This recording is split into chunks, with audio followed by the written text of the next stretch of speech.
Let's spike crime की कहानी। अब तक आपने देखा कि कैसे 27 और 28 नवंबर की सुबह तक एनएसजी के ऑपरेशन ब्लैक टॉर्नेडो ने ओबराय ट्राइडेंट और नरीमन हाउस के मोर्चों को जीत लिया था और यहाँ मौजूद आतंकियों को जहन्नुम पहुंचा दिया था। जहां एक तरफ कर्नल सुनील श्योरन की टीम ने ओबराय में आतंकियों के ह्यूमन शीट प्लान को नाकाम किया, तो वहीं नरीमन हाउस में आसमान से उतरे जांबाजों ने हवलदार गजेंद्र सिंह बिष्ट के बलिदान के साथ वहां पर आतंकियों को ढेर कर दिया। जब कोलाबा के ये दोनों इलाके शांत हो गए थे, तब भी मुंबई के समुद्र किनारे बना ऐतिहासिक होटल ताजमहल पैलेस आग की लपटों और धमाकों से जूझ रहा था। ताज की ये कहानी जितनी दुखद है, उतनी ही प्रेरणादायक भी है। दुखद इसलिए है क्योंकि इस अटैक में कई मासूमों ने अपनी जान गंवाई, जिसका दुख आज भी उनके परिवारों को है।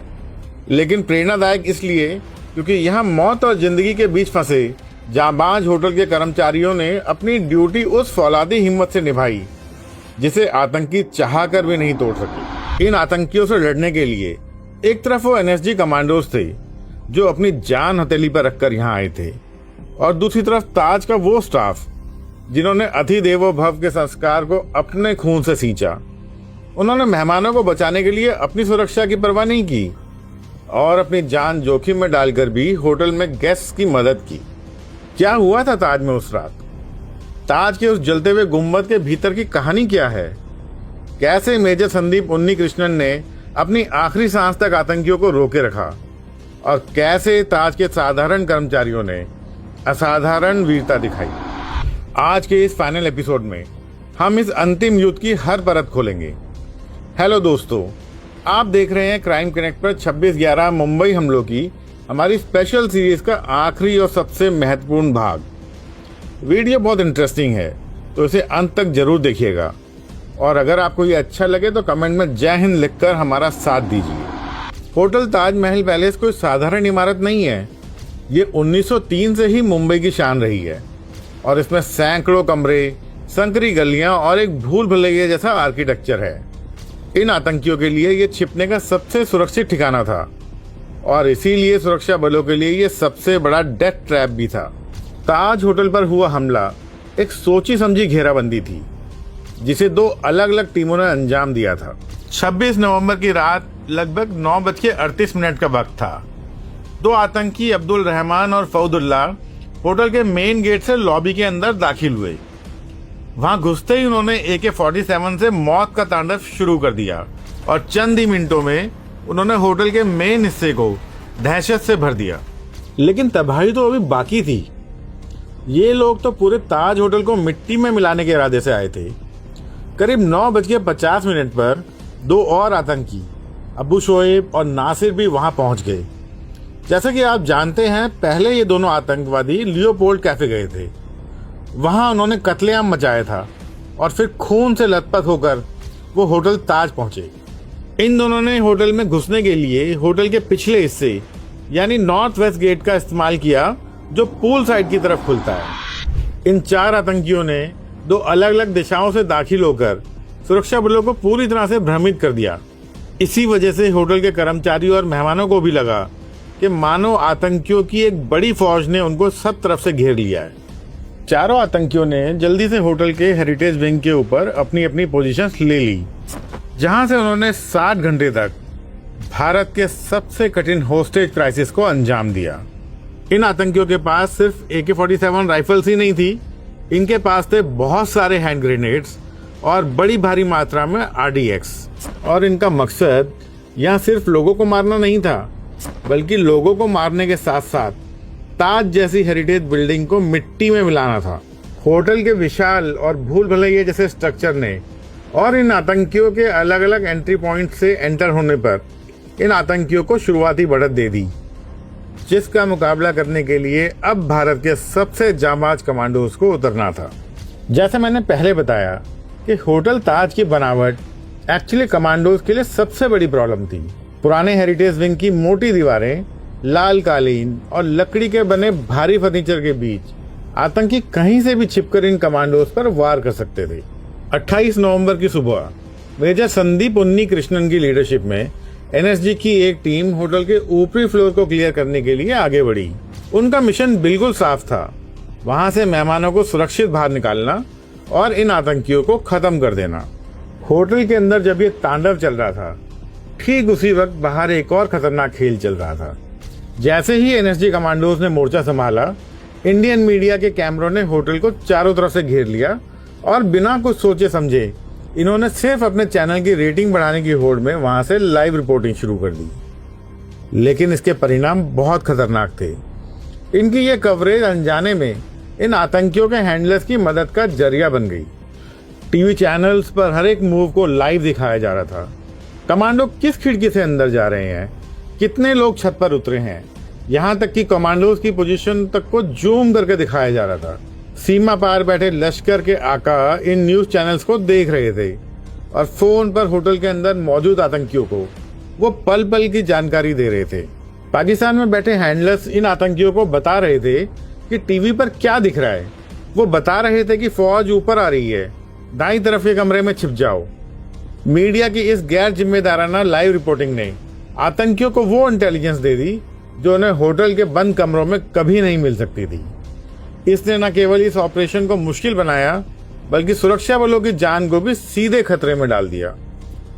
इसी प्रेशर और खबरों के लीक होने के बीच 28 नवंबर की सुबह मेजर संदीप उन्नीकृष्णन के लीडरशिप में 51 एसएजी की टीम ने ताज के ऊपरी फ्लोर्स को क्लियर करना शुरू कर दिया।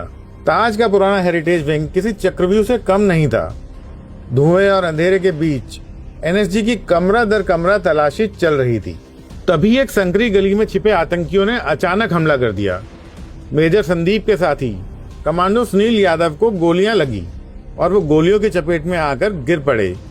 आतंकियों की पोजीशन ऐसी थी कि सुनील को वहां से निकालना लगभग नामुमकिन था।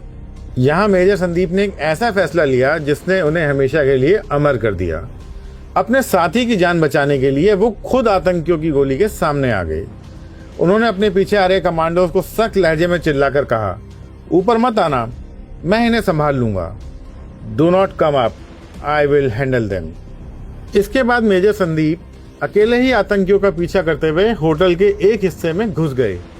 अपने पराक्रम से उन्होंने आतंकियों को पीछे हटने पर मजबूर कर दिया। ये कोई मामूली चीज नहीं थी, ये एक क्लोज क्वार्टर गन फाइट थी। इस लड़ाई में आतंकियों ने छिपकर उन पर गोलियां बरसाई। मेजर संदीप के बलिदान ने एनएसजी के भीतर एक प्रतिशोध की आग भर दी। अगले कुछ घंटों तक ताज के गलियारों में मौत का सन्नाटा और गोलियों की गूंज बार बार सुनाई दे रही थी।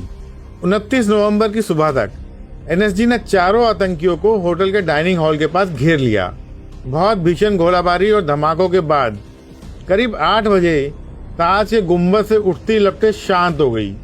चारों आतंकी अब्दुल रहमान, अबू अली, अबू शोएब और नासिर मारे जा चुके थे। 26/11 का यह जख्म शायद कभी भी न भरे, लेकिन इन वीरों की कहानी हमें हमेशा याद दिलाएगी कि नफरत कभी साहस को हरा नहीं सकती है। लेकिन यहाँ पर एक और कहानी है, इंसानी हिम्मत और सेवा भाव की, जिसका जिक्र किए बिना ये कहानी अधूरी ही रह जाएगी। जहाँ एक तरफ एनएसजी के कमांडो गोलियों का जवाब बारूद से दे रहे थे, वहीं ताज के अंदर एक और फौज खड़ी थी, बिना हथियारों वाली फौज। जी हाँ, ये थे ताज होटल के कर्मचारी। इनमें सबसे ऊपर नाम आता है ताज के जनरल मैनेजर करमवीर सिंह कांग का। करमवीर की शिफ्ट समाप्त हो चुकी थी। वो चाहते तो अपने परिवार के पास जा सकते थे, लेकिन जब पहली गोली चली तो उन्होंने होटल छोड़ने से इनकार कर दिया। वो पूरे 60 घंटे तक होटल के अंदर डटे रहे और मेहमानों को सुरक्षित निकालने के काम में हेल्प करते रहे। इसी दौरान आतंकियों ने होटल के उस हिस्से में आग लगा दी जहां करमवीर का परिवार यानी उनकी पत्नी और उनके 2 मासूम बच्चे ठहरे हुए थे। करमवीर के पास मौका था कि वो अपने परिवार को बचाएं, लेकिन उन्होंने अपने होटल के परिवार यानी मेहमानों के प्रति अपने फर्ज को अपने पर्सनल फर्ज से ऊपर रखा। उस रात करमवीर सिंह कांग ने अपने पूरे परिवार को इस आग में खो दिया, लेकिन इसके बावजूद वो टूटे नहीं। वो अगले कई दिनों तक वहीं खड़े रहे ताकि हर मेहमान को सुरक्षित बाहर निकाला जा सके। बहादुरी और सेल्फलेसनेस की ऐसी मिसाल सच में मिलना बहुत मुश्किल है। ऐसी ही एक और कहानी है शेफ हेमंत ओबराय और उनकी टीम की। जब आतंकियों ने होटल को घेर लिया तो किचन स्टाफ ने भागने के बजाय चेम्बर्स क्लब के दरवाजे को अंदर से बंद कर दिया और वहां मौजूद मेहमानों को बचाने में लग गए। करीब 7 कर्मचारी सिर्फ इसीलिए शहीद हो गए क्योंकि वह मेहमानों को मेज के नीचे छिपा रहे थे, उनसे शांति की अपील कर रहे थे और उन्हें एक एक करके सुरक्षित जगह ले जाने का प्रयास कर रहे थे। जब तक आखिरी मेहमान को गुप्त रास्ते से बाहर नहीं निकाल लिया गया, तब तक ये कर्मचारी अपनी जगह से नहीं हिले। इसी तरह होटल के वेटर, बेल बॉय और हाउसकीपिंग स्टाफ, इन्होंने गेस्ट्स और एनएसजी कमांडोज की बहुत मदद की। ये वो लोग थे जिन्हें होटल का चप्पा चप्पा पता था और उन्होंने अपनी जान जोखिम में डालकर कमांडोज को रास्ता दिखाया और अंधेरे कमरों में फंसे लोगों तक खाना पानी और उम्मीद पहुंचाई। ताज की ये कहानी केवल एक बिल्डिंग को बचाने की कहानी नहीं है, बल्कि ये उन इंसानों की कहानी है जिन्होंने सिखाया कि अतिथि केवल एक शब्द नहीं होता, ये एक जिम्मेदारी है जिसे निभाने के लिए उन्होंने अपना सब कुछ कुर्बान कर दिया। दोस्तों, 26/11 की इस जंग में हमने कई नायक देखे। बहुत से वो जो वर्दी में थे और कुछ वो जो सफ़ेद कोट और काली पैंट में मेहमानों की सेवा कर रहे थे। मुंबई पुलिस के शहीद, नेवी मार्कोस के शहीद, एनएसजी के शहीद, ताज के जनरल मैनेजर करमवीर सिंह कांग और उनके जैसे दर्जनों अधिकारियों की कहानी हमें सिखाती है कि वीरता किसी पद या हथियार की मोहताज नहीं होती। इन लोगों ने अपनी जान देकर भारत की इस लड़ाई में अपना योगदान दिया। लेकिन इस कहानी का एक और पहलू भी है। 2008 में जब मुंबई जल रही थी, तब शायद भारत के नेता और सरकार इतने मजबूत नहीं थे।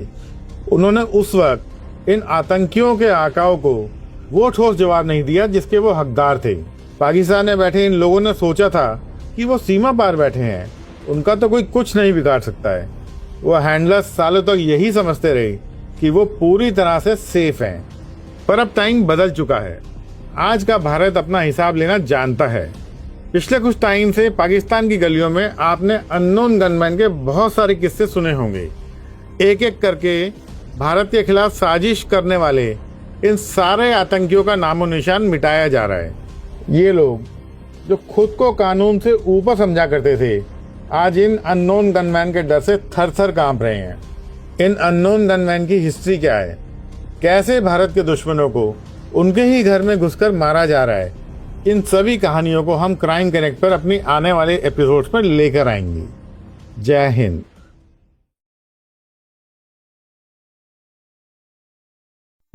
आप सुन रहे थे let's mind more than radio. Follow कीजिए हमें हमारे सोशल मीडिया प्लेटफॉर्म्स पर।